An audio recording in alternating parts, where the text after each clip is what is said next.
अस्सलाम वालेकुम नाजरीन। डी चौक का ऑपरेशन हुआ तो लोगों ने कहा कि इमरान खान साहब खामोशी से बैठ जाएंगे, लेकिन ऐसा नहीं होने वाला।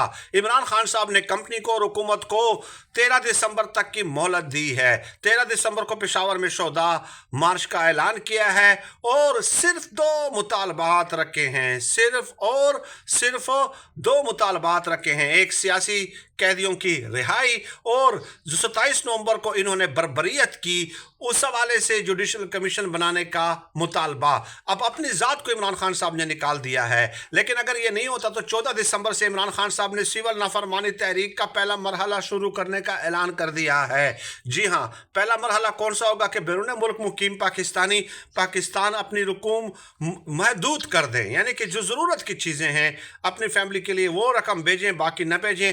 इसके बाद भी इमरान खान साहब ने मज़ीद मराहल का ऐलान करना है और हुकूमत का चलना मुश्किल